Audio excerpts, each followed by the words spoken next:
Now, did you notice any sort of dryness in your throat or your sinuses the last few days? I have stuffiness in my nose. Stuff. One of the things that's included is a water bottle.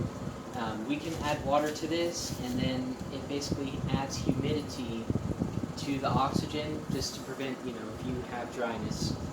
Totally optional. I can set it up. Yeah, most important thing, distilled water only in here. Check it, keep everything clean with the water bottle. We want to make sure anytime we take it off to refill it, make sure it's on totally straight.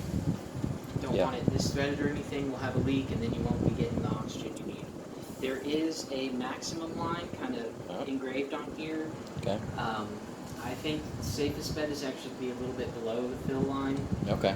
When you're up here, you're kind of pushing it, and you may end up with some water in your tubing, and then it's on its way to your nose at that point. You don't want that. What we're going to use, this is a water trap. This is going to collect any condensation that builds up in the tubing as a result of our humidity. So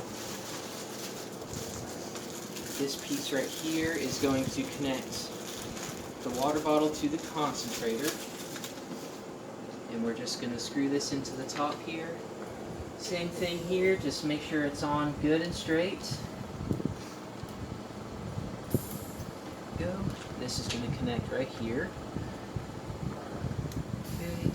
And if you don't have distilled water right now, it's okay for the bottle to be empty. Yeah, we'll get that today.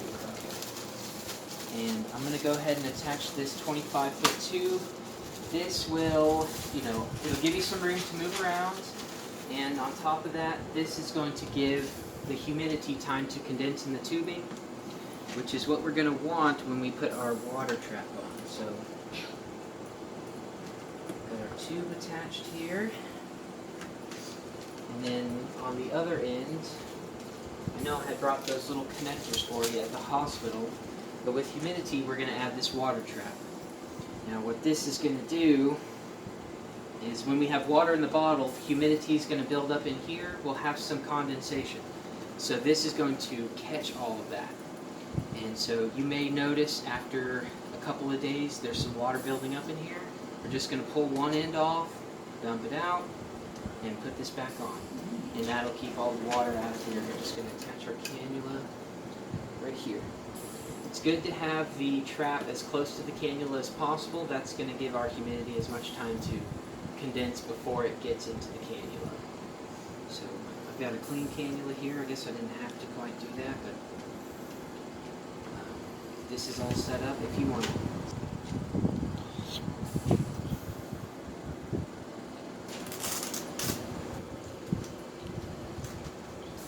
And I've gone ahead and strapped the extra tubing to the concentrator, so if later on you want to get up and still use the thing, just pull that strap loose and let that out. And so pretty much the only thing you need to do, so it could be sitting like this without the distilled water, but whenever I do get the distilled water, I just unscrew that, pour it in, and then screw it back in, and then we're good. That's so it. Okay, perfect.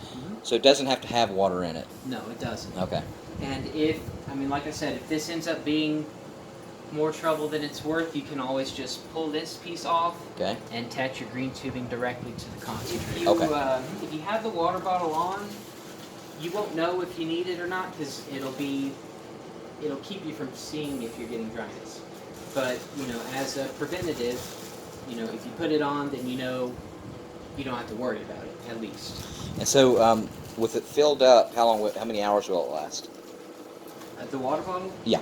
Until we have to fill it up again. It should be like a few days at a time. Okay. That's great. But you can always just kind of take a look at it. There's a minimum line towards the bottom of the water bottle, so for me, if it starts getting below the Velcro strap here, I'd go ahead and add you some water. Okay.